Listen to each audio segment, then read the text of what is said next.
So grab a seat.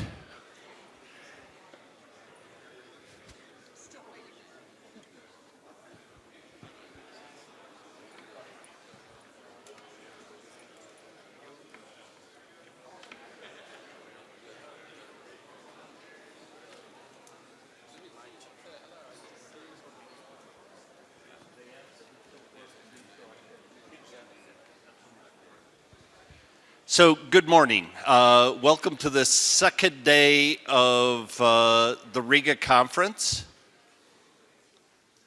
We're really pleased to have everyone here. I just remind everybody that this is a live broadcast, that there will be a Twitter feed. The hashtag is, well, you know the hashtag, it's up here someplace. I'm going to be taking the best questions that come up on Twitter here and try to get it into the discussion. Now, for those of you that were here for the last session yesterday, the question, where is Russia going and what should we do about it, was given an answer yesterday in the last session. And I think if I was going to sum up what was said by the four panelists, we've tried engagement and diplomacy, and we've failed. We need to be tough and prepared, but we're not prepared and we're not tough in any sense. And it ended, despite a few positive comments and questions, Hans, thank you, from the audience. It was a pretty grim conclusion to the discussion. You couldn't see many happy things about the relationship between US, Europe, and Russia that came out of it. One of the topics that came up is what really is the problem on the Russia side? Is it Putin, or is it the regime more generally, or is it something deeper in Russia? They spoke briefly yesterday about how Russia's involvement in Syria changes the calculations for both the United States and Europe. And I'm sure we're going to get into all of these topics today. So what we're going to do is we have four really terrific panelists today. Closest to me is Tomas Ilves, the president of Estonia, 9 years and 1 month into his tenure there, 11 months to go. Then I can start saying things. then you can be open and blunt. And next is Dr. Celeste Wallander, Special Assistant to the President of the United States, Senior Director for Russia and Central Asia. Next is Dr. Mark Galeotti, Professor of Global Affairs at New York University. And finally, at the far end is Dr. Artem Malgin. He's the Vice Rector of Moscow State University International Relations. So the way that we've agreed is we're going to go in this order. We're going to allow Dr. Wallander to speak first for 5 minutes.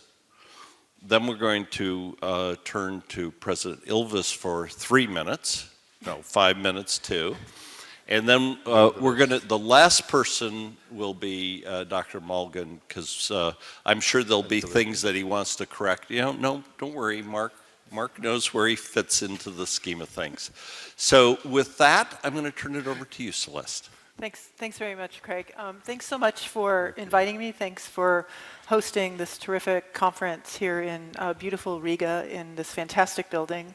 And I'm really not surprised, but feeling very privileged that obviously Russia continues to be a central issue that this set of experts and officials wishes to discuss. And I'm really privileged to be able to be here and talk about our views. So let me start with a broad perspective, and that is that the United States, actually not just the United States, but I would say Europe, for 25 years has pursued a strategy that sought to integrate Russia into the international system.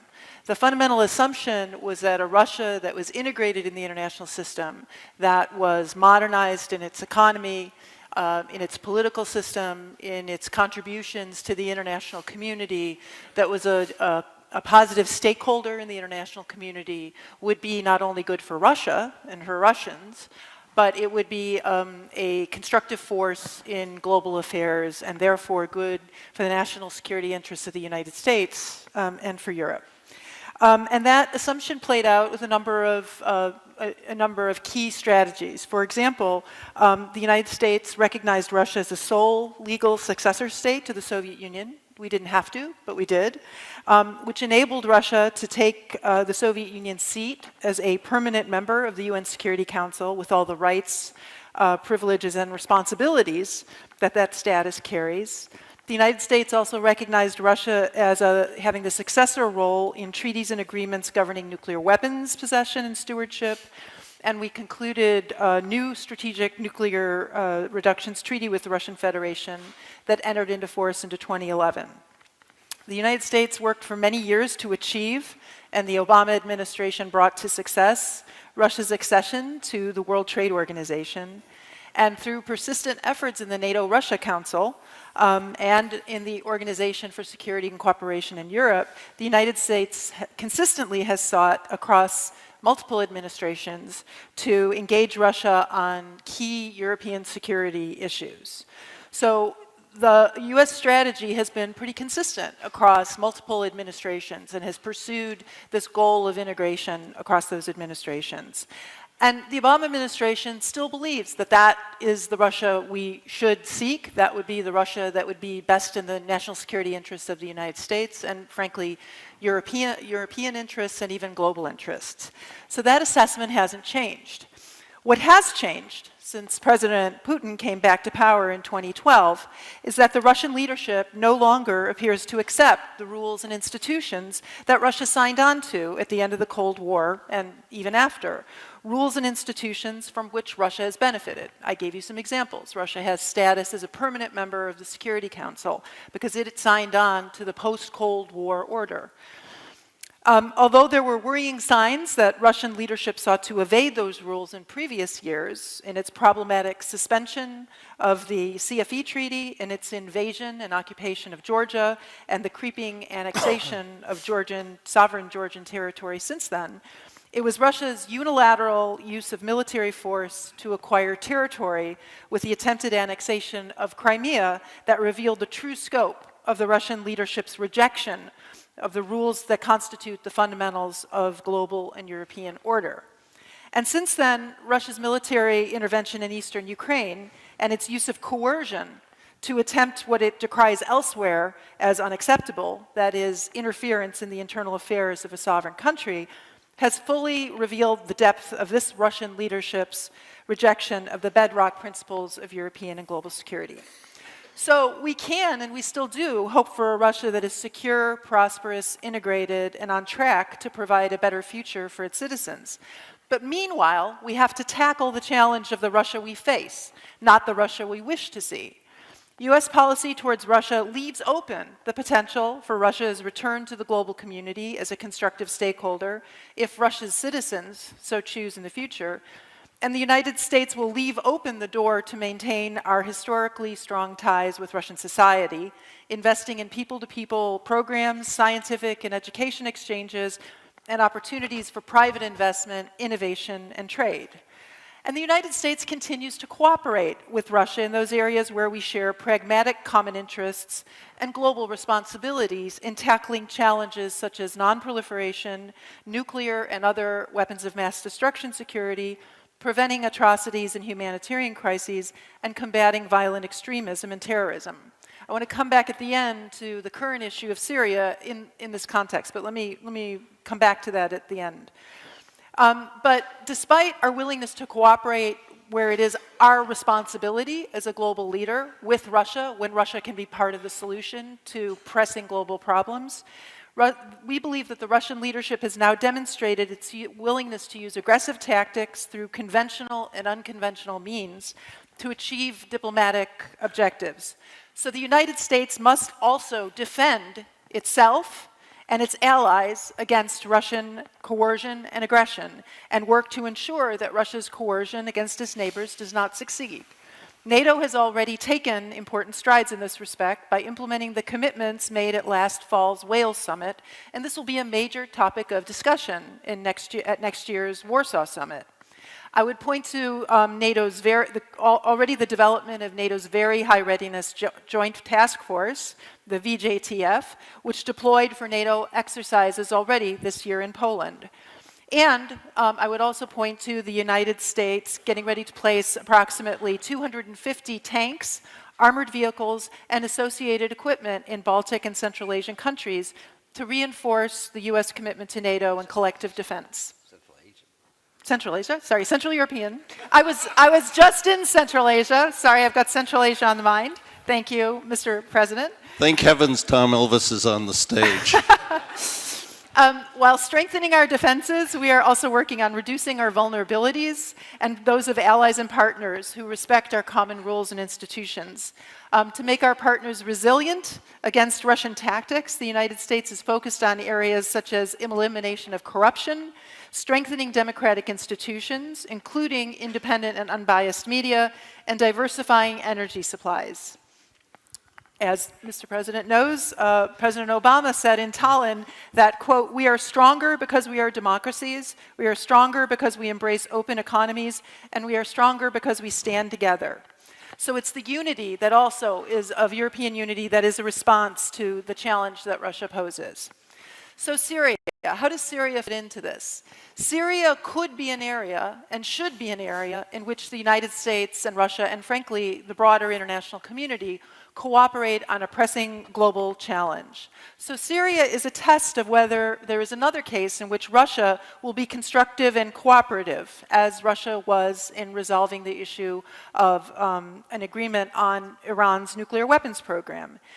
The United States feels strongly that given the stakes in Syria, given the extraordinary threat that ISIL poses to all of us in Europe, the United States, and throughout actually all of Eurasia, increasing every day, we cannot shy from any opportunity to work together on a multilateral level to degrade and defeat ISIL in Syria and Iraq, and indeed anywhere it manifests.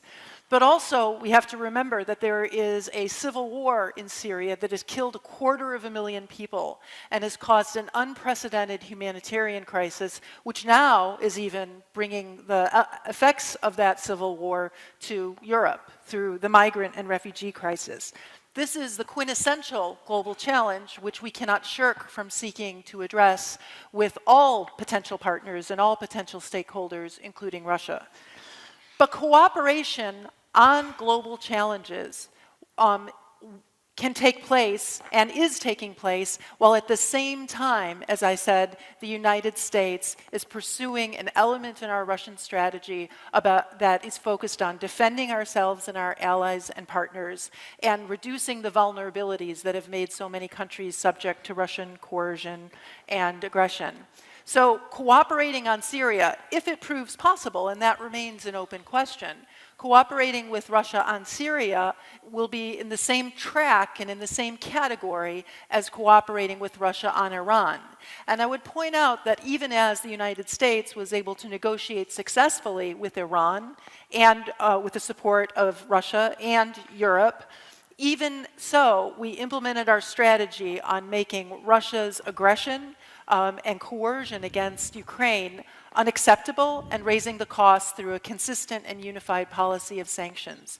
So even as we pursue the diplomatic track on Syria, we will continue to insist that Russia implement fully President Putin's commitment on all of the elements of the Minsk agreement, and that the sanctions and the pressure and the isolation that are central to that unified policy between the United States and Europe will not slacken until Minsk is fully implemented and Ukraine's territorial integrity and sovereignty is restored. Thank you. Thank you, Craig. That's a terrific opening. President Ilves? You agree with everything, right? So we can just move on? Yeah. Thank you very much. I want to start off by congratulating all of us on the 98th anniversary of the October Revolution.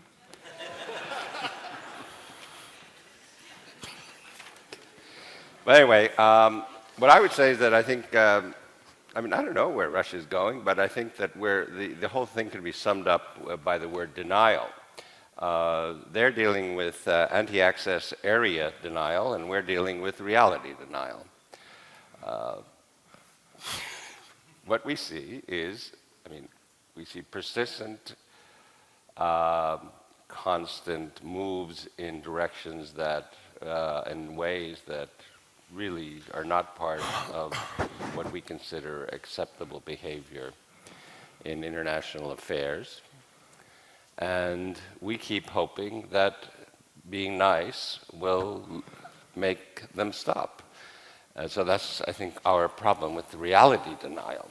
You know, I mean, you mentioned the good areas of cooperation in the past. I mean, I think the best area of cooperation in the past was the mutual guarantee of the territorial integrity of Ukraine in return for removal of nuclear weapons. I mean, somehow, you know, we have to start dealing with reality, I would say.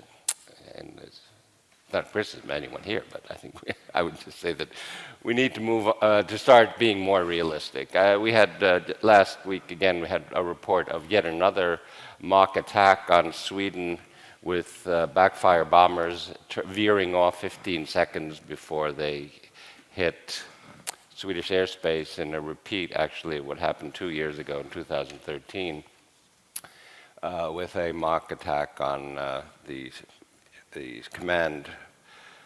commands of Swedish military. In Denmark last year, as reported by the Danes, there's this thing called, I mean, on Bornholm Island, where the entire Danish elite comes to have a very sort of Nordic discussion about all events. So everyone, the entire political elite was there. Only the Queen wasn't, I found out yesterday. And they practiced, again, with backfire bombers, the use of tactical nukes that weekend. We see, this is just our area, what we see is sort of hostile revanchist activity in with countries which are strictly sort of neutral, peace-loving Nordic countries. Now that's up here, and then we move to the Baltic countries, where we see people being kidnapped. We see increased spying activity. I'm not talking about, you know, this is not even the rhetoric, it's just what is going on. Now then we move on down to various, well, what we see in Ukraine and have seen for the last, well, actually since the Maidan began. But the fact that we now have sort of less killing going on because they're involved elsewhere should not be, for people who deal with the reality, should not be a sign that, wow, things are better and let's go back to peace, love, Woodstock. And then we have Syria.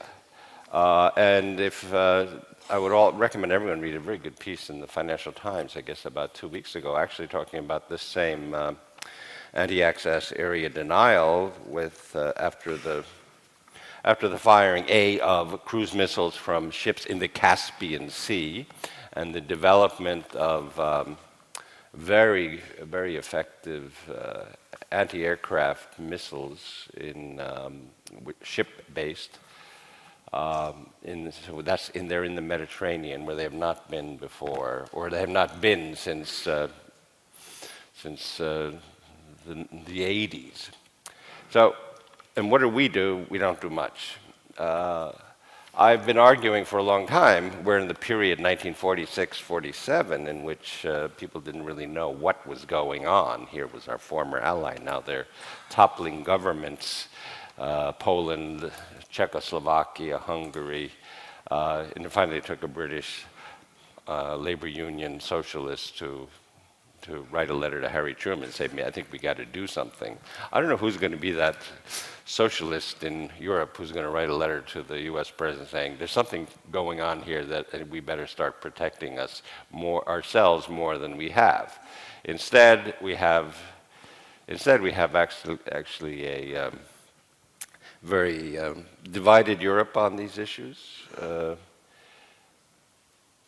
everyone's anything, even not hearing something nasty is reason for one or another West European to say, oh, we should resume dialogue, and which is just sort of another example of reality denial.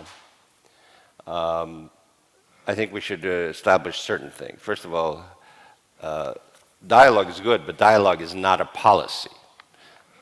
It is not a policy, let's face it. The fact that we can talk. And this is, so, I mean, the response we get when we say, what do we do? We say, well, we need a dialogue, or we need to reestablish dialogue. No, that's not what, you can do that, but that is not a policy that we should have. So I'm taking a very strictly behaviorist approach today, or I try to take one, because to impute motives, to have discussions on, is he crazy, is he a strategist, is he a tactician, I mean, the kind of usual debate, it doesn't take us anywhere. I think we have to look at the behavior and then of what we are facing, and then we have to decide how we treat that behavior. What do we do? And if we see hostile, sort of threatening behavior from someone, then we have to do something. I remember the quote a few weeks ago that, well, you always have to hit first, or how did he say it, that man? He said basically, well, if you're in a conflict, the one who hits first wins. I don't think we should be hitting anyone, but I think the ones who win are the ones who know how to defend themselves, and I don't see enough movement in that direction. There have been various and numerous studies in the last 2 years gaming what an attack would be on this area, which you've seen, I'm sure, too. They don't look good. And we're still discussing in sort of the scholastic how many angels can dance on the head of a pin, the NATO-Russia founding act, and discussing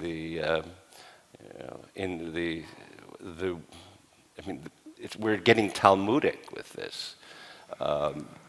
You're mixing metaphors now, but... No, I'm talking about the monotheistic religions. Okay. That pulls it together, I guess. Yes, I didn't bring in Islam yet, but the three monotheistic religions. No, but I mean, what does a substantial mean? What does substantial mean? What does permanent mean? What does the current and foreseeable future mean? I don't know how many of you know all these words, languages that we have to deal with. But we're arguing over these things, and then we have outside our door all kinds of things going on. And so that's how I see things. As you can tell, I'm less than thrilled, but I try to keep to the evidence and not impute any motives. Just say that we look everywhere. You look out your window, you see bad things happening, and we here, those of us in Latvia and Lithuania and Poland and Estonia, we're sort of it's kind of like living in the South Bronx when I was going to Columbia. It wasn't really, you're living in a bad neighborhood and you keep hoping that you get home or to the subway safely. Now the South Bronx has become gentrified, so it doesn't really work. It's going to help into the Baltics too. Well, I'd like our east to become gentrified, actually. Maybe that would be my summary. Great. Dr. Galeotti. Yeah, these are definitely alarming times. But of course, we are, as human beings, prone to overcompensate. 1 minute, Russia was impoverished, isolated, going the right way, call it what you will. And now it's suddenly, again, the metaphors get mixed with gay abandon. The judo playing chess grandmaster is sort of besting us. Given that we live in an age in which we are talking so much about hybrid warfare, non-conventional warfare, full spectrum warfare, call it what you will, and know that the next panel is going to be about that. This means that, if we're honest, if we accept the fact that modern conflict is at least as much, if not more so, fought by economic, political, espionage, criminal and other means, rather than actually people having to go out and shoot each other, well then, and I say this with caution because it lends itself to a very alarmist soundbite when taken out of context, surely then we are at war with Russia. So the question becomes, well, okay, well, how did this arise? And I think there's one absolutely crucial point to make here. This is actually coming out of Russian weakness.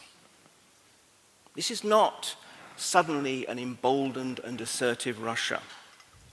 This is actually coming from, and not even Russia, I think we have to be very clear that this is not about Russia, this is about a particular regime, shall we say, we'll call it shorthand the Kremlin, Putin, and a relative handful of his closest allies, cronies, and ideological fellow travelers.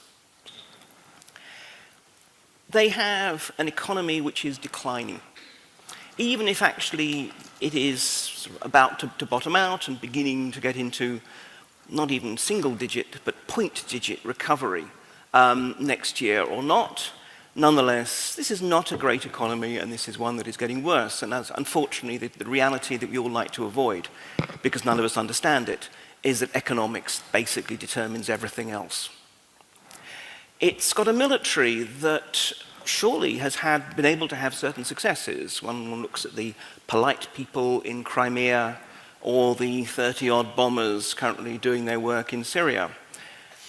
But let's not overstate the case. Military reform in Russia is very, very much a work in progress. It is now dramatically slowed by the economic crisis. It's quite interesting how many ways the state is trying to conceal the way that its defense budget is now having to be trimmed and procurement pushed back and reduced and so forth. Russia has no soft power. There are a few autocratic strongmen who might think they want to be Putin, but one is hard-pressed to think of countries who regard Russia as the model that they want to be. Instead, Russia is basically looking for this new way of geopolitical contestation. I call it guerrilla geopolitics, because like any good underdog, the Russians have appreciated that you do not fight the war on the other side's terms. You look for their weaknesses. And our weaknesses are, sadly, myriad.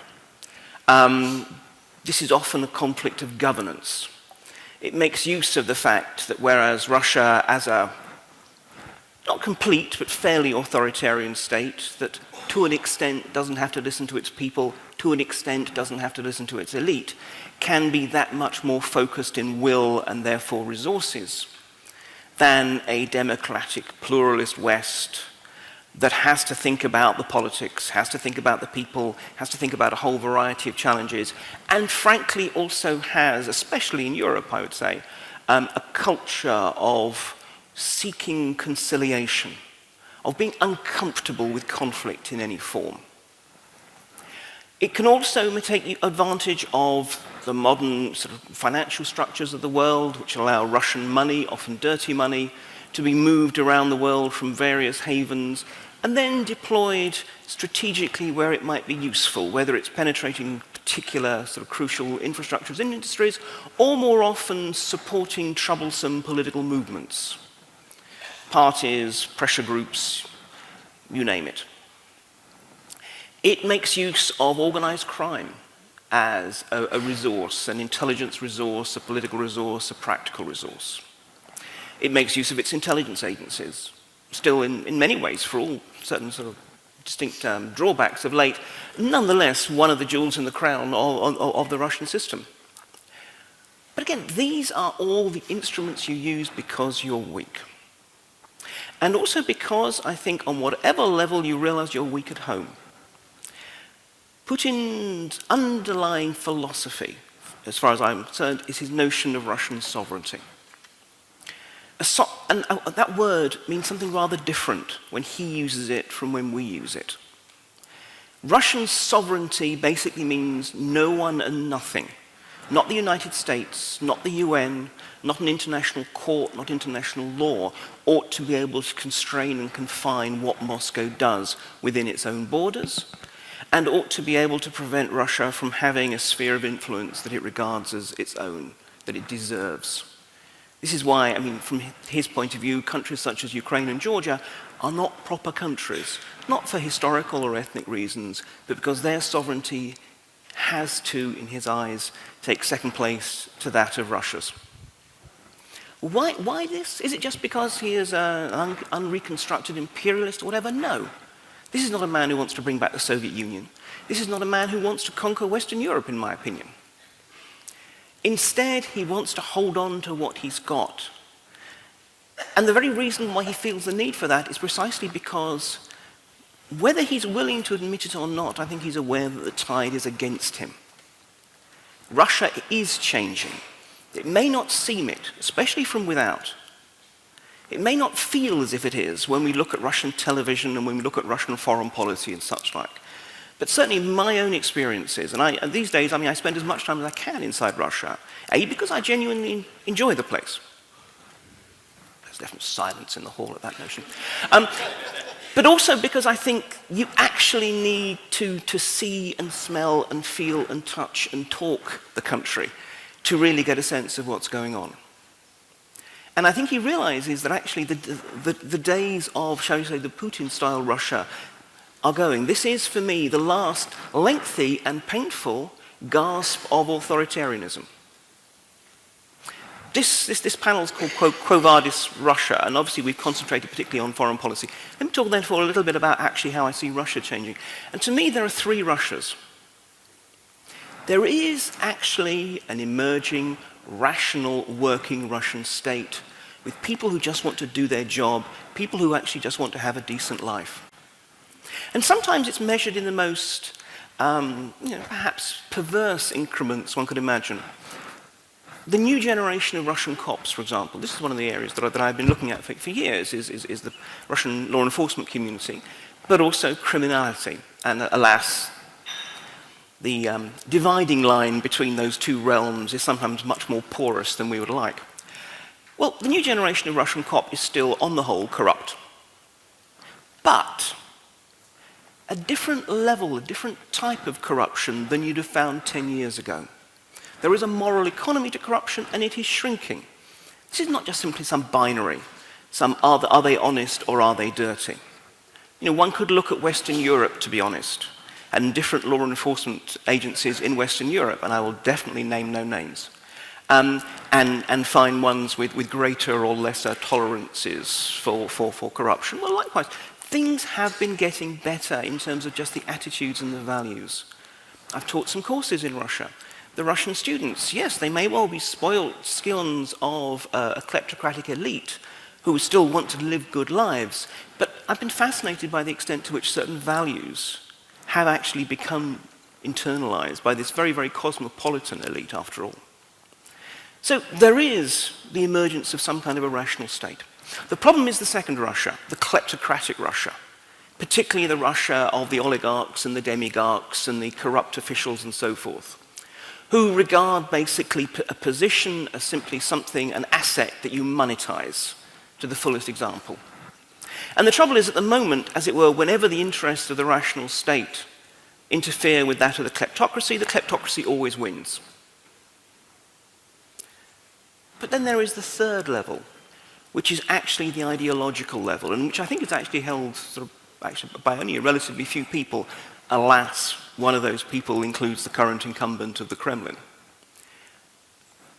Putin and his closest people to him, yes, they live good lives, but I don't actually regard them as kleptocrats. I regard them as people who definitely believe they are creating something. They have a nation-building project. They believe they have some kind of historical mandate. It's always quite scary to find people who believe history is on their side. People like Putin, people like Stalin, people like Tony Blair. Now. Well, we've come away from the government speakers, so and the trouble is, as it were, their interests even trump those of the kleptocracy. So at the moment we have these three levels: the recognizable, the kleptocratic, and the ideological. And at the moment, clearly the ideological is winning. But I don't think it is actually one that can last. Essentially, I trained as an historian, and therefore it's tempting to always look at it in the big picture, longue durée. When historians write the history books, I mean, I think Putin will be the last truly ideological nation or empire-building Russian leader we'll see for a while. I suspect his successor will actually be drawn from the kleptocratic classes, will continue to basically be exploitative at home, but will be much, much friendlier to the rest of the world. Why? Because they realize they need the rest of the world. Ultimately, Putin's policies, while apparently successful, are strangling Russia, are strangling Russia's opportunities for economic and social advancement. And then maybe the president after that will be the one we'd like, the one who actually wants to build some genuine, rational, liberal, law-based state. It'll happen, it'll come. So the sort of way I'd want to kind of wrap this together is to say, look, at the moment, clearly Russia is carrying out a sustained offensive against the West. But what are its goals? Does it just hate the West or whatever? No. There actually is a definite intention. And that is to basically say, you cannot ignore us in our terms. Now, we might not think we've been ignoring Russia, but again, let's look at it from how it looks when you look out of the Kremlin window. You cannot ignore us. You cannot isolate us. You cannot reach in and try and change our country. And let's be honest, every time that we support an anti-corruption NGO or we laud the activities of an investigative journalist in Russia, actually we are engaging in a variety of arm's length attempts at changing what's going on in Russia. These are all essentially tokens. If you look at Syria, it's transactional. Can you He wants to make a deal. wrap it up? Sure. I mean, so in this respect, we need to realize where Russia is coming from. Historically, we can be optimistic. In the short term, we have to see actually how the Kremlin looks at it to decide how we're going to respond. Okay, so before we turn to our last speaker, we've heard about a weak and unconfident Russia that may be in the end of times. We've heard about an uncooperative and difficult Russia. We've heard about an aggressive, somewhat threatening Russia. Dr. Mulligan, is there anything right in those characterizations? Look, I'm not going to be neither mysterious as a previous speaker in my tales, no opposing to the president, and the session, the very formula of the session, Quo Vadis Russia in the 21st century, let us be, let us say, more strategic, yeah? Because when we say the 21st century, we don't mean only these 15, 16 years and 2-3 years ahead. When it comes to strategy, it's always about 5-10 years prognosis. So I will say that in this case, Russia will stay global. I hope much more in a positive sense. Now, in negative, it could be also global, and it shows with these unfortunate troubles which we all witness in Europe. We still stay global, and we're going to be global not only thanks to these Cold War time born institutions as UN, though fortunately institutions survived this Cold War period, and I guess they're at the point of further reforms. At the same time, Russia nowadays is one of the pillars of economic order, and because of that, the West so much wanted us to be within WTO. And by the way, it was Mr. Putin who brought Russia to WTO after the decade of absolutely empty discussions and no actions in 1990s. Though it was not a lack of actions only because of political will, but because of very poor at that time economy. Russia managed even to create its own institutions, so those who tend to be global. I mean, BRICS grouping to some extent Shanghai Cooperation Organization. So it's a different configuration of the world, but it's bringing together the countries, those who are regionally really very weighty. And thanks to these institutions, these countries, they somehow get new global dimension. You see that Russia, in spite of all these troubles, quarrels, still in the network of institutions, still in the network of legal agreements when it comes not so much on international public law, but international private financial law, legal regulation of finance, where within Council of Europe civil law network, if you analyze Russian civil code, administrative codes, criminal code, criminal process codes, they're all made according to the Council of Europe legislation. And all this discussion, whether we are without, in Europe, outside Europe, we're in Europe, but we're in a slightly different way, or in a slightly different level of institutionalized Europe. So Russia stays regional, and in some, if we talk about strategy, in some region it's going to dominate, not because we want this, but because of natural reasons. When it comes to Europe, sure, we need to just very drastic bottom-up review of our relations with NATO. They are, all the previous agreements, they have failed, and they proved their insufficiency, lack of efficiency. It's clear to everyone. Those who are proponents, those who are opponents of NATO, but this alliance exists in Europe. Russia exists on the continent, and that is why we need to find a modus vivendi, and we need somehow to legalize it. The same with European Union. We could not live with PCA agreement signed in 1994 and entered into force in 1997. It's absolutely different time. We started negotiations in 2008. Then, after 2 rounds, they were stopped because of Georgian Ossetian conflict, where Russia happened to be involved. And that is all. These tremendous markets, they're not linked. Between these 2 markets, a new entity appears, this free trade zone between Russia and post-Soviet countries of the European flank, at least.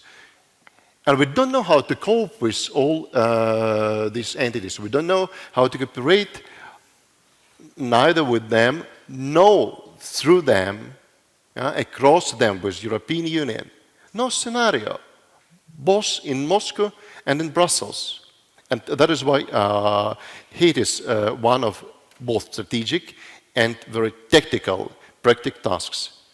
Russia, sure, it will stay post-Soviet or Eurasian, since the very notion post-Soviet somehow dissolves, the very phenomenon of post-Soviet dissolves. We need to learn how to cooperate and live in a new neighborhood with Ukraine. We need to learn how to cope with free trade zones de facto created in the CIS and now which somehow disappears. We still need to reinforce customs union, which happened to be one of the first and probably the only really successful achievement in post-Soviet integration. And nowadays, I would compare this existence of customs union and the European integration as a Cold War 2 integrations, this Comecon and European communities at that time. Sure, they were out of comparison in a number of members, in a proportion of integration, the tightness of integration, but still they existed. We continue to be Pacific, and we want to be more Pacific, to be more Pacific, and that is why we reacted especially expert community, reacted so much upon the creation of this free trade zone in Pacific. Though for the rest of the world, those who are not involved in this project, it's also a mystery which needed to be deciphered. When it comes to Middle East, I guess involvement there stops to use, let us say, artificial and inherited from the past pretexts.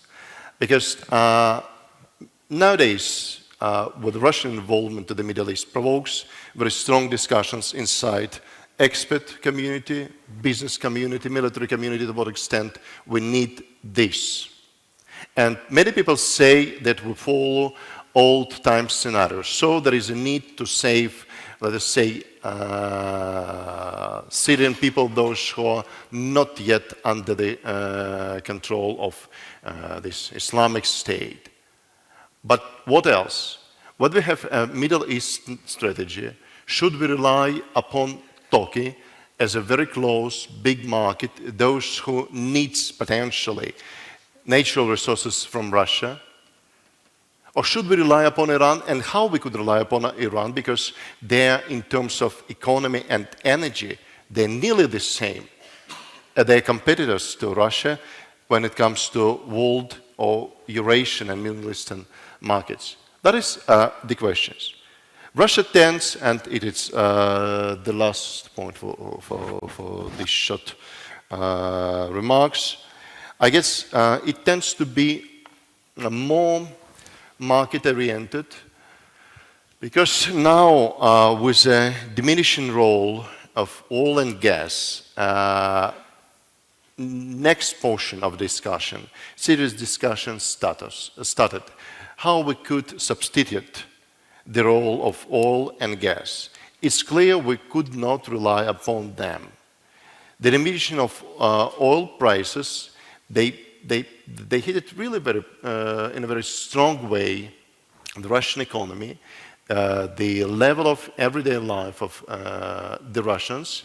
And it's clear when, because of the sanctions, counter-sanctions, we followed this strategy of substituting imports, substituting traditional trade in energy goods.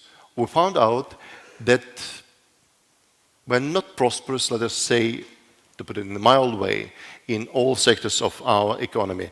But still, in all this turmoil of last 2 years, Russia inside country demonstrates its liberal approach to economy and absolutely liberal approach to finance, even when the ruble was diminished twice in its value in comparison with dollar and euro.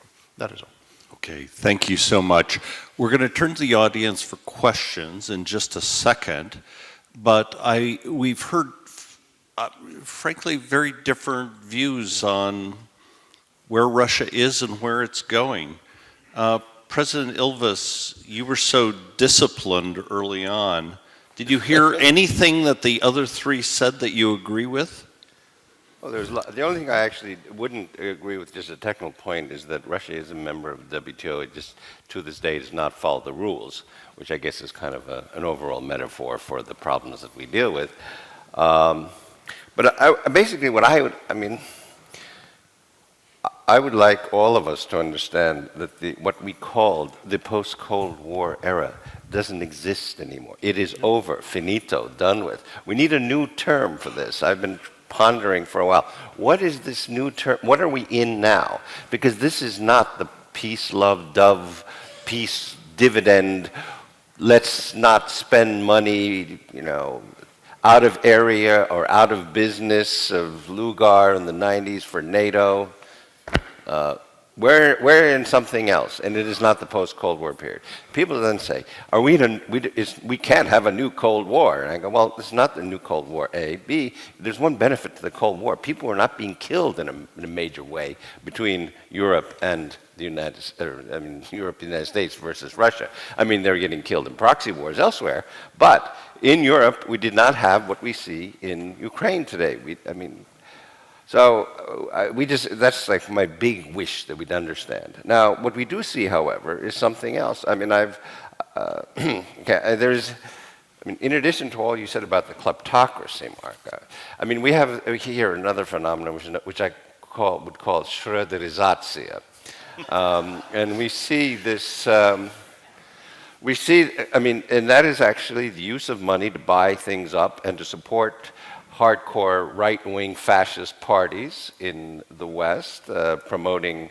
We have there's a bizarre thing called the National European Front of Jobbik, Golden Dawn. Now even in my own country, meeting in Petersburg. We see Marine Le Pen's party funded minimally 9 million euros, but some say up to 40 million euros. We see all kinds of funny things with parties. We see Nord Stream 2 coming online with some former politicians getting heavily involved with that and pushing for Europe to violate its own energy charter. I don't know how much money is going to be put into that, but I bet some people will be doing rather well. But let me just ask you, let me ask you just for a second. Do you think that American and European companies ever buy politicians or influence in other places? Well, at least in the United States, there is the FCPA, right, which in fact is enforces and makes sometimes puts U.S. companies at a disadvantage. But I'm not going to, when you see this happening, you see it happening with people in countries that claim to have no corruption and become in the top of the list, and then you see these things happening, then I get worried when I see officials and I see sort of countries that are considered really squeaky clean, doing deals like this. I get worried when I see that money is being funneled to parties that are really anti-democratic. I get worried. So anyway, that was just one point I want to make. I didn't want to get off on it too long, but it's just that when you say they're not a threat, they are a threat. They're just different. I mean, they're a threat in Donbass by killing people with Grad missiles, but in our own liberal democratic West, it's a threat also. The other thing I just want to say is that we need to pay attention more closely to what is said, because more or less what is said happens. This is different from the Soviet Union. When two examples, I mean, one of them is the 2008 Bucharest summit, in which the Russian president said, Ukraine is not a country. We gave them Crimea, and we can always take it back. I mean, he said it, right? I mean, we can go through these various things. And I just think that the last UN statement was interesting because it was talking about restoring restoring the security architecture that works so well, with no reference to the UN, no reference to Helsinki 75 or the Paris Charter. What kept everything so nicely in order and peaceful was, claimed the president, Yalta. The Yalta Agreement was the basis of a secure Europe. Now, if you put that together with the 2008 June proposal by President Medvedev, erstwhile president, to actually establish a condominium, then I think that what is being sought is actually that kind of condominium, a Yalta Agreement, in which, yes, there's a sovereignty on one side, and on this side, we agree to spheres of influence. And all of that I find deeply disturbing because every time because these things tend to happen when they're said. It's not sort of, we will bury you of, the Khrushchev era. It's not the Soviet Union. I mean, I think this is the first time we actually see in Russia people saying what they want to do. So we're going to go to the audience in 1 second. Dr. Gagliotti, there are like 5 people who said, if this is what a weak and unconfident Russia looks like, what would a strong and confident Russia do to its neighbors? Well, my point, obviously, one can create all kinds of sort of splendid nightmare scenarios, but I think the point is actually that a strong and competent Russia would probably not need to be doing this. The very fact that Russia is doing this is because it feels weak and assailed. And we might think, oh my gosh, surely this shows that it's strong, but 30 bombers in Syria has been sufficient to basically completely rewrite where Russia fits into the Middle East as regards American and Western policy. The Russians have proven very, very parsimonious. They're very good at using what relatively little resources they have, actually highly effectively. Okay. Celeste, do you have a comment? No? No? You're sure? Okay. First question over here, and then we'll go down over here. A familiar voice. Thank you. Sergei Utkin, Russian Academy of Sciences. I have a question to President Ilves. If the West accepts your point and actually accepts to see the reality as it is and not to deny it, how would that be transformed in real actions? And to be more precise, outside the realm of hard security, if we speak about visa policy towards the Russian citizens, if we speak about the trade policy towards Russia, and if we think about the Russian minorities, Russian-speaking minorities living in Estonia, Latvia, would this require any adjustments in these areas, according to you? Thank you. Okay, we're going to pool a couple of questions. There was one down here, and then if you could pass the microphone down, there's one here and there's one over here. My name is Vasil Mortnichenko, Ukraine Crisis Media Center. I have a question to the MGIMO gentleman. I admire your courage to come here and sit on this panel. When I was a student of international relations in Kiev, we would look up to MGIMO, we would read your textbooks, and we were really fascinated, and it all goes back to the Soviet times where all the diplomats were trained in Moscow.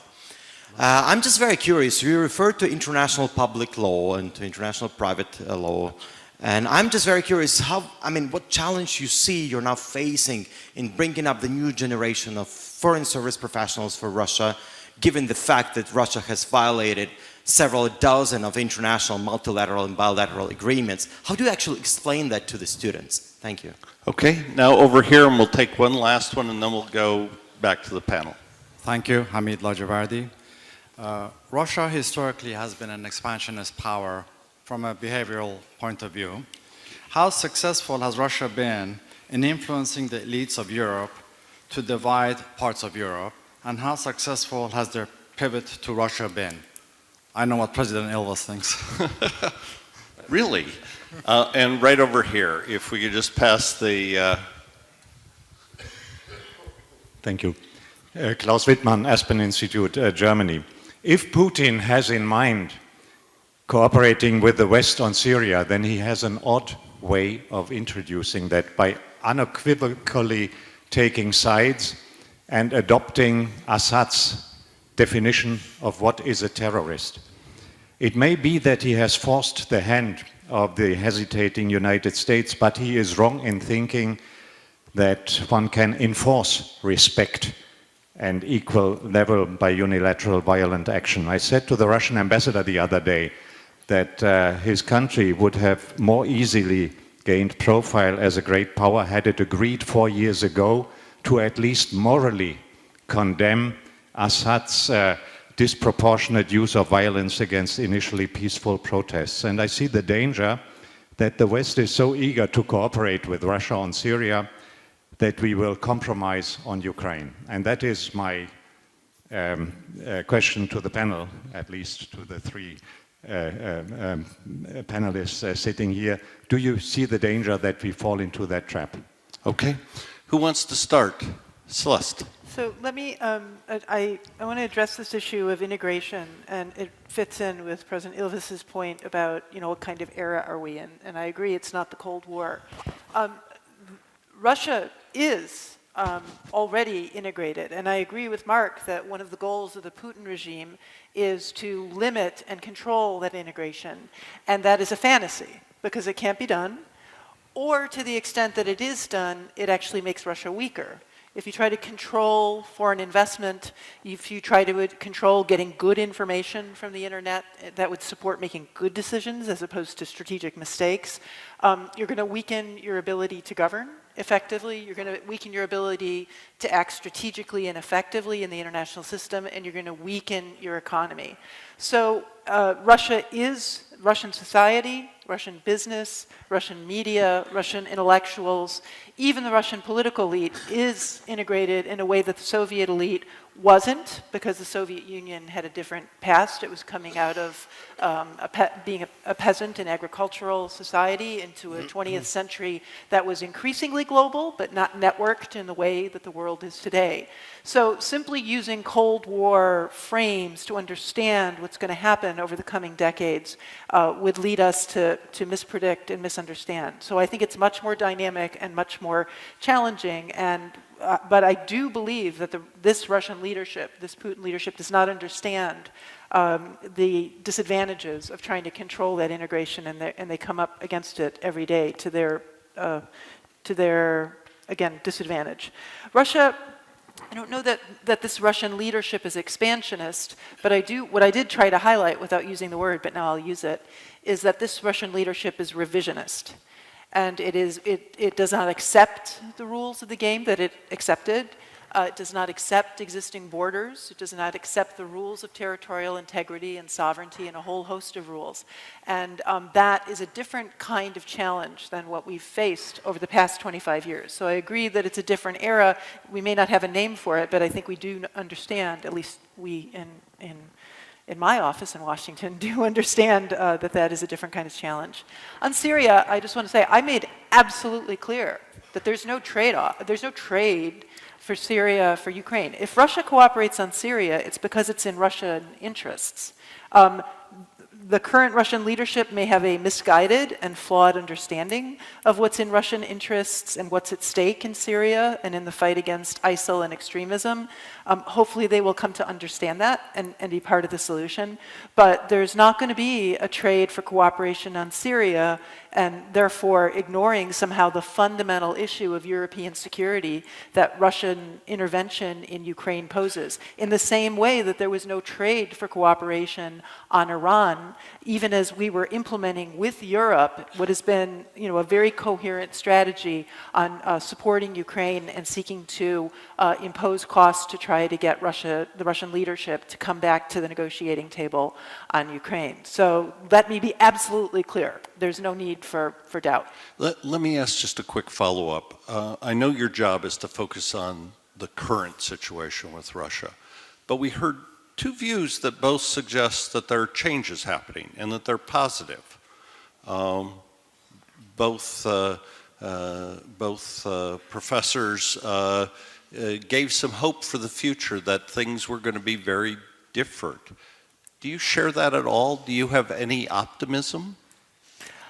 I have optimism in that I think that the current course that the Putin regime is on is unsustainable for the reasons I suggested. The current policies and actions of Russia's leadership are weakening the country even more. If they're acting out of weakness, they're not acting to fix that, because the Russian economy is predicted to shrink again next year. And even if some level of growth is reestablished, they've lost 2 years and they're falling further and further behind. And basically, this leadership has wasted the opportunity of the years of high energy prices to create a diversified, innovative, dynamic economy at a time when it really was possible, when there was a great deal of European interest in investment in Russia. But now Russia as an emerging market is getting far left behind by other emerging markets. And that's going to have a long-term effect on Russian power, well-being, and prosperity. And that then will have knock-on effects on Russian society and internal politics. Okay. Who wants to take on the questions? We'll go down there and then we'll go to you. Go ahead. Just small remark. I guess all our discussions when we when we talk about the late regime, they're a little bit simplifying and simplistic. I guess let's take a country which resembles a lot Russia in its scale, in a number of population, to some extent by its geography, you don't analyze Turkey in such a simplistic way. You never use Erdogan regime. Now it's not less autocratic according to the theory of political science. And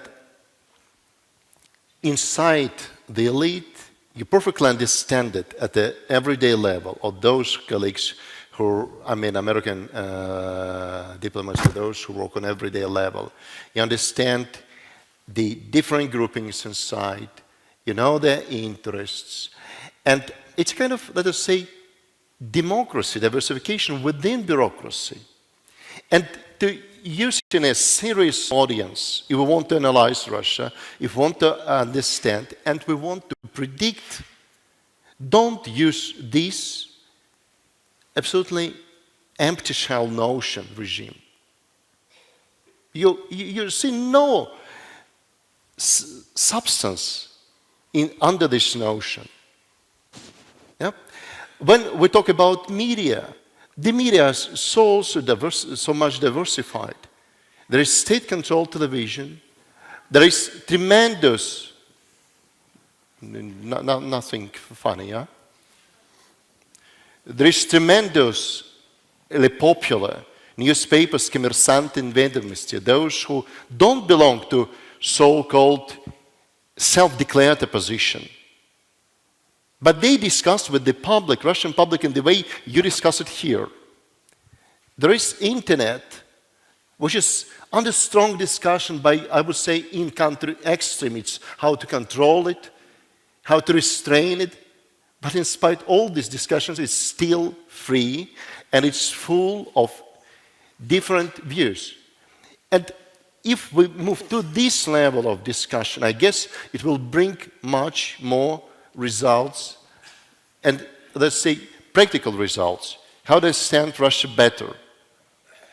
And using just the opportunity to explain, to answer a colleague, former graduate of this Kiev Institute of International Relations, with whom we had a joint venture, and I, for 2 years, was a head of joint master program on Eastern Europe, which existed at least a year ago, and last students graduated from this joint venture with Kiev, even under this Russian-Ukrainian conflict. I say that we explain it, I explain it here, the same way. And that is why the graduates, they're very different, those who leave the institute. In the European Commission, you have at least Vice President Maroš Šefčovič, who is our graduate. Today you will have in this audience Mr. Lajčák, who is Vice Prime Minister, also the graduate of MGIMO. In the previous composition of the Commission, you had Mr. Fule, who was responsible for Eastern expansion, as gentlemen used this word to describe Russia, who is also a graduate, as well as those who belong to those who are usually described as more authoritarian regimes, as the president of the Armenian Minister for Foreign Affairs, Nalbanyan. So they take from institute, from the university, what they want. Okay, thank you. Yep, and that is why we're free to explain as we want. President Ilves. Well, to continue on the line, I would say that I'm a graduate of Columbia. You're a graduate of Columbia. No, you're not. But Sergei Lavrov's daughter is also a graduate of Columbia. I'm not sure what schools show. However, what I want, and first of all, what adjustments should we make? Well, the first one really is, I mean, it is hard security. Spend money on defense. I mean, it is appalling. It is appalling to see the level of defense spending. And I've been saying that long before we had the problems we have here. But so that is very clear that we need to do that. Secondly, other adjustments. I mean, start taking seriously this massive money laundering that's going on. I mean, London City and other places, I mean, they are, we don't really see the kind of approach to dealing with money laundering that we would like, that that a rule of law Western society should see. And we see it in all of our countries. I don't want to single out London City, it's just it seems to concentrate a little more there. So those are things that we can do to adjust. The other thing on Syria. I would say for Russia, Syria is a win-win-win-win situation. But what do? First of all, you try to get to the table. We're fighting the same bad guys, except you're not. You are displacing even more people. Yesterday, Moscovici said there will be 3 million migrants coming to Europe in the next 3 years.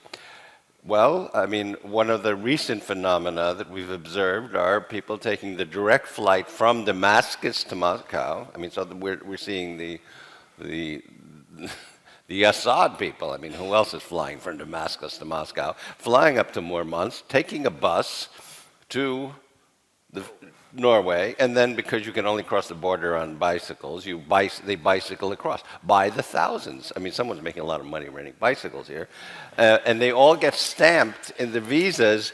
It says no longer valid in Russia. So I mean, we see this. We see people fleeing to Turkey and then into the Balkans. We see people taking planes. So I mean, and all of which is threatening the stability and security and the political stability of Europe, where this leading to, in my country, in every country, the rise of anti-immigrant, right-wing, racist policies, because, let's face it, no country right now can handle off the bat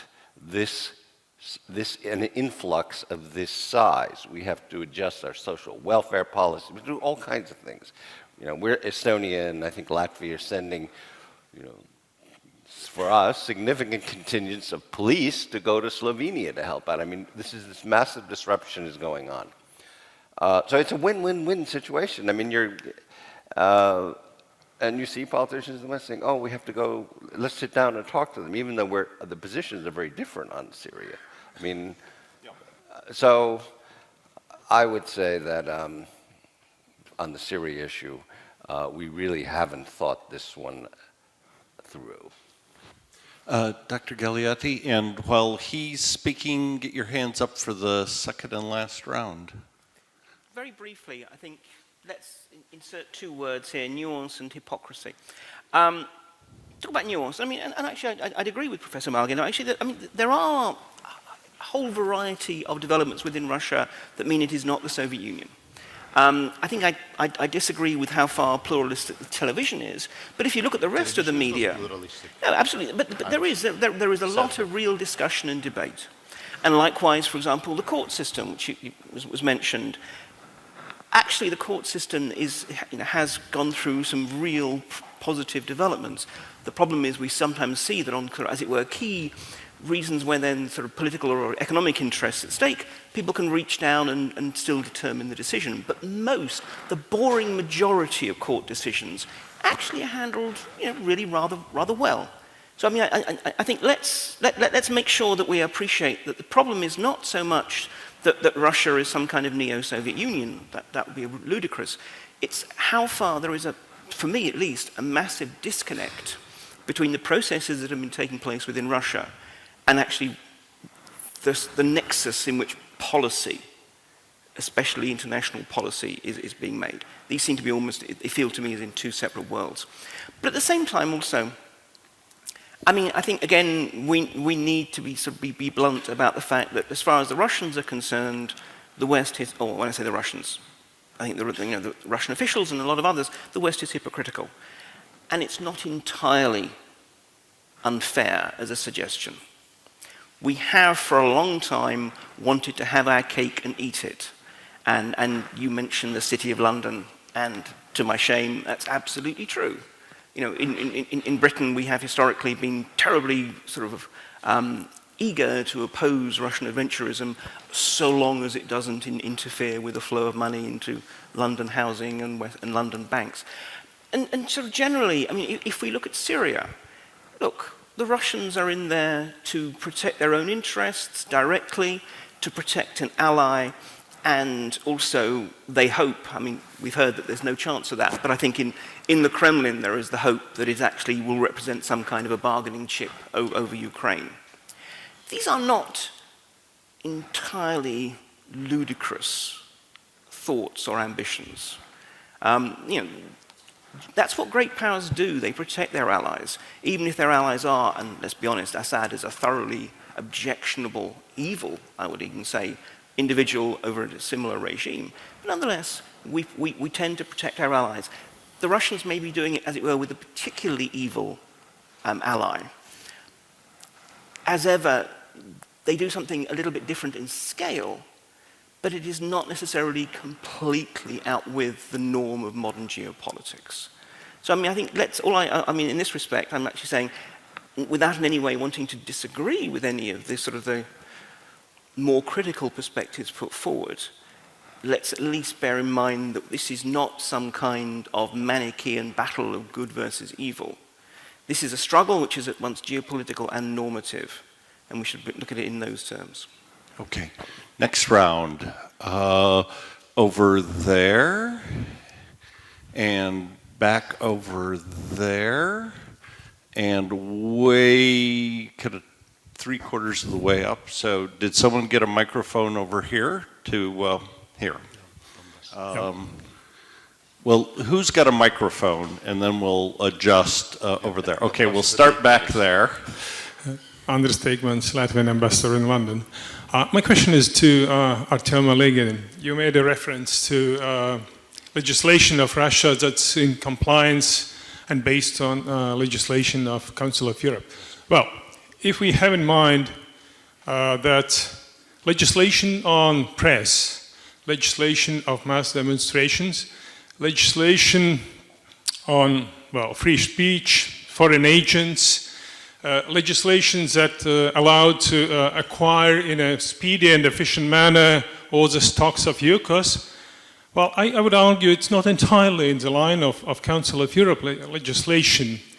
Having in mind that Russia is in the top of applications to ECHR, and also having growing number of unimplemented decisions of ECHR. Well, my question is, what's the reason for Russia to be a member of Council of Europe? What's an incentive? Russia is great Eurasian power designing its own system of values. What keeps you in Council of Europe? Okay, can we get a microphone to the person in the middle here? The woman right up here in the fifth, sixth row. I want to make sure that there's at least one female voice that gets heard. There's a quota, so if there's other women that will have questions, get your hands up. Back there then. Okay, so thank you. I'm Yulia Nikitina, also from MGIMO University, so I'm a minority here. I have a question to non-Russian participants.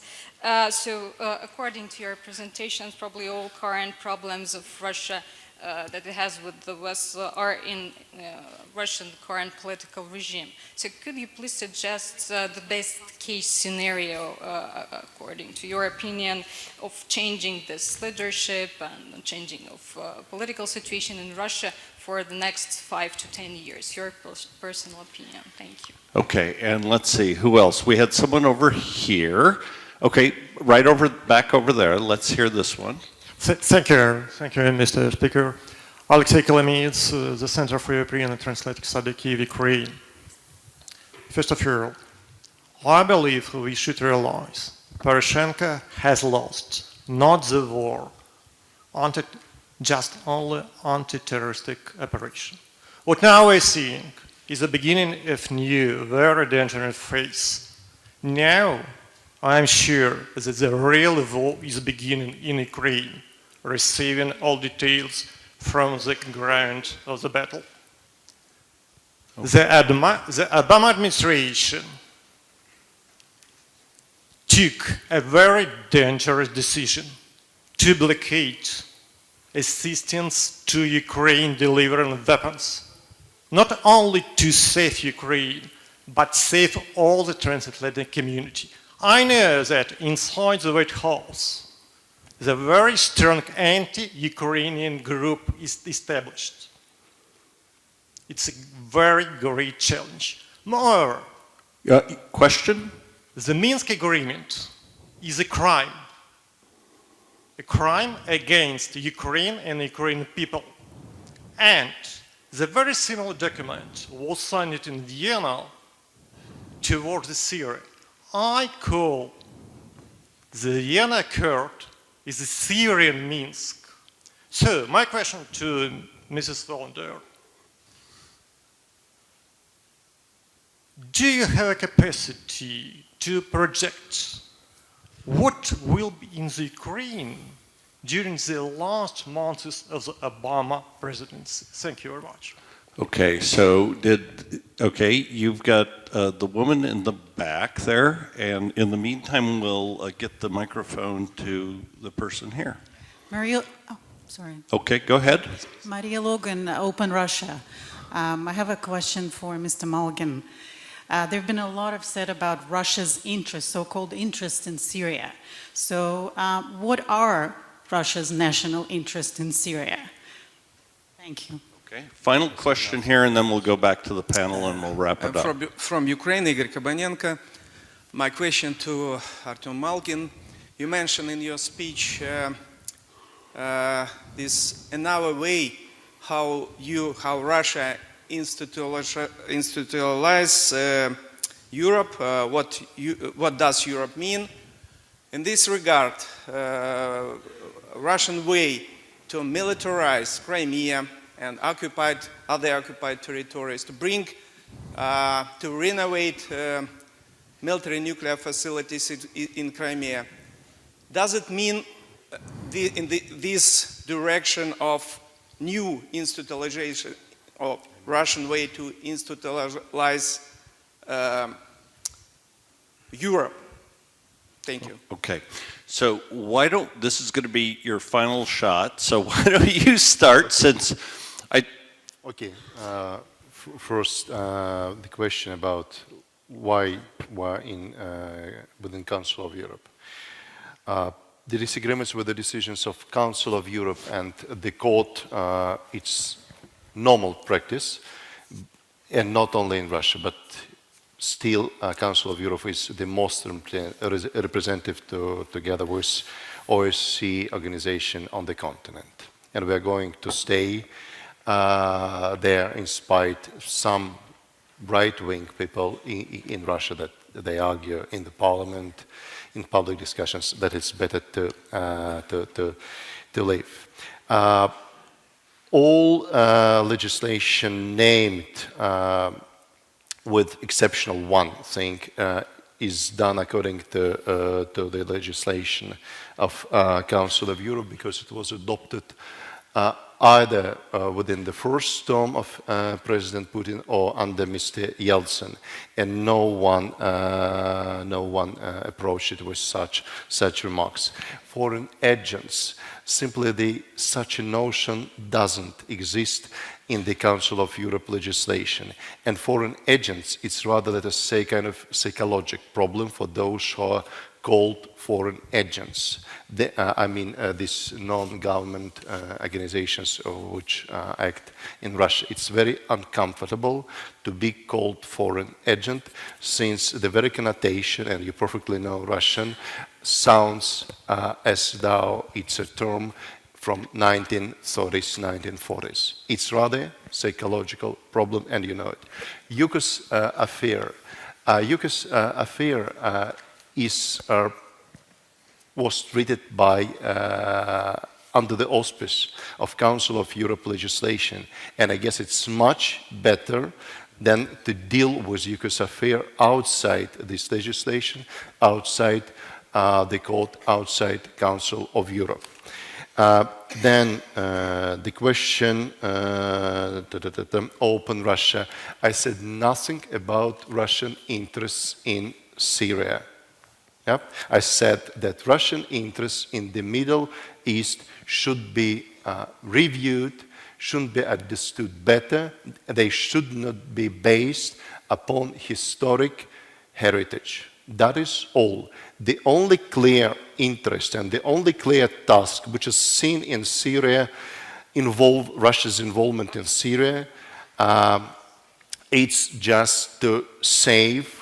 And here you could discuss the means, whether they're right, wrong, appropriate, not made in time, but to save the secular Syria or the secular part of Syria, and I guess this interest could be shared, this task could be shared by many others.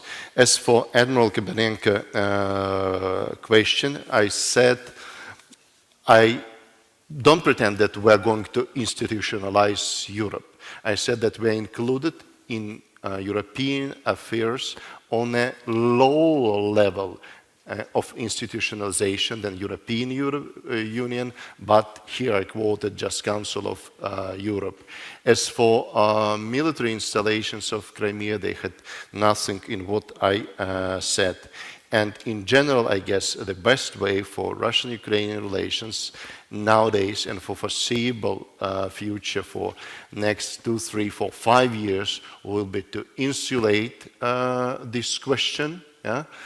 To insulate this peninsula, and to learn again how to talk to each other. Though we still continue dialogue, you know, in gas affairs, and strangely, the very strange and paradoxical thing, only after the start of this conflict, we, Russia and Ukraine and European Commission, started discussing free trade zone.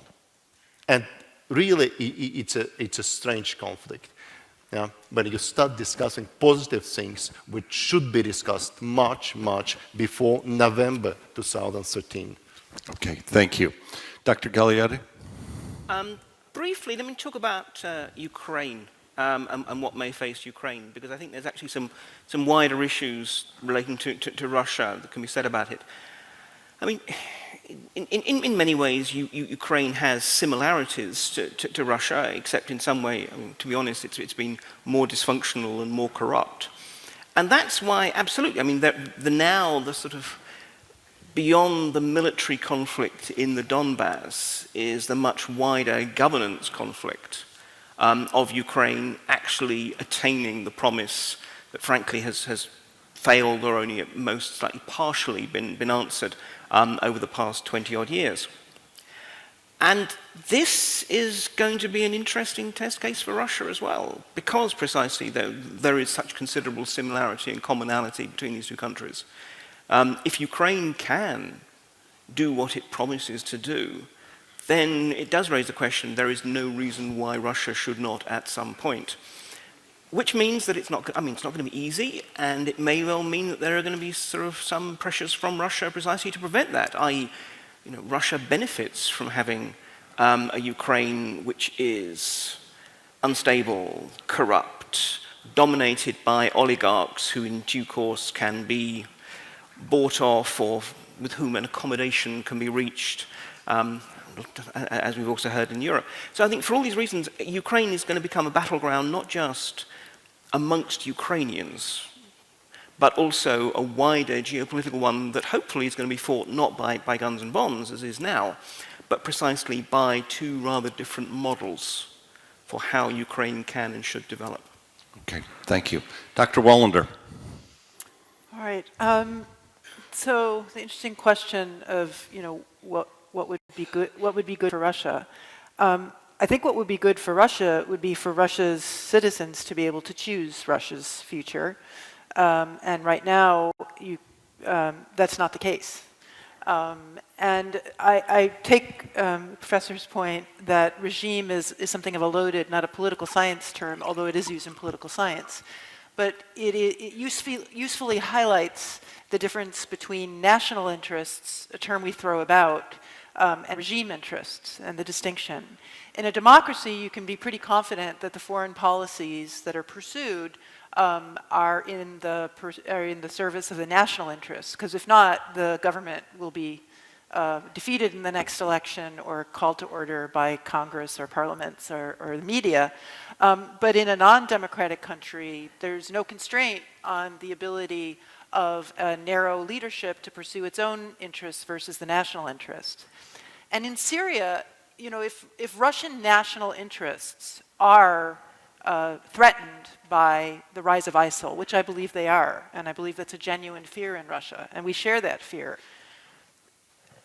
intervening militarily to save the Assad regime, which is the reason why there is a extraordinary civil war in Syria, which is the reason why ISIL has been able to gain territory and a foothold to operate against Europe, against the United States, and possibly against Russia, seems to not be quite consistent with the Russian national interest. So one then asks the question, well, why is the Russian regime pursuing a policy of saving the Syrian leadership, which is itself the fundamental source of a civil war that has created a way for ISIL to strike throughout the Middle East against Western countries and possibly against Russia. And it might be because there's a disconnect between the Russian national interest and the interests of the current Russian leadership, and I'll leave it at that. On Minsk, Minsk is hotly debated in Ukraine, and actually I've learned throughout Central and Eastern Europe as well, and viewed as not being fair to Ukraine, and I take many of those points. The US position is that this was an agreement negotiated among Russia, Ukraine, and brokered by Germany and France. And while it is far from perfect, it was signed by the democratically elected president of Ukraine. And it is the only reasonable political path to a resolution of the conflict in Ukraine that would achieve the objective, if fully implemented, not selectively or partially implemented, but fully implemented, that would result in the removal of Russian military forces from eastern Ukraine and a return to Ukraine of control of its border with Russia in the east with proper international monitoring. So even though there are complications on the terms of local elections and constitutional changes, right now it looks like the best bet towards getting Ukraine back to a condition of being whole and free and able to for the Ukrainian people to be able to choose their own path in Europe. President Ilves, final word. He's speechless. I'm speechless. I don't know. I don't think any of those questions were addressed to me, so I don't really know what to say. But I'll just say that I would, again, let's really try to get over wishful thinking, and also let's not. I mean, let's not impute even motives. Let's just look at. I mean, let's become behaviorists and look at behavior and draw our conclusions from what we see on the ground. Draw our conclusions from people's bank accounts, from responderless flights in our region, from let's draw conclusions from the A2, whatever we call it these days, but the access area denial, all of those things, and say, you know, we're in a different situation today.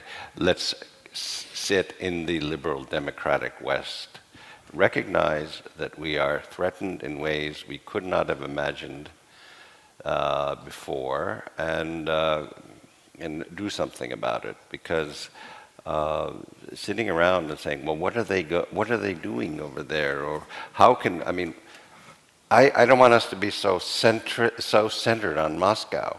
We have to be centered much more on the threats facing us and come up with solutions to the threats that we face. And they're not simply the ones emanating from our east, they're also from our south. And that unless we in Europe and the United States and the transatlantic community start dealing with that reality, then we will continue to be scratching our head and say, gee, what is he thinking? Is he a strategist or he's an opportunist? I think ultimately I don't care what's the underlying motive. I worry about maintaining us today, maintaining us into the next century as a liberal democratic region of the world. And I don't really... Well, then I'll end with that. Okay. So I want to thank our panel. We actually, as these things go, had a wider range of opinions on Russia. Maybe I do too many of these that have a very narrow band of opinion. I thought it was interesting and provocative in many ways, and I want all of you to join me in thanking our panelists.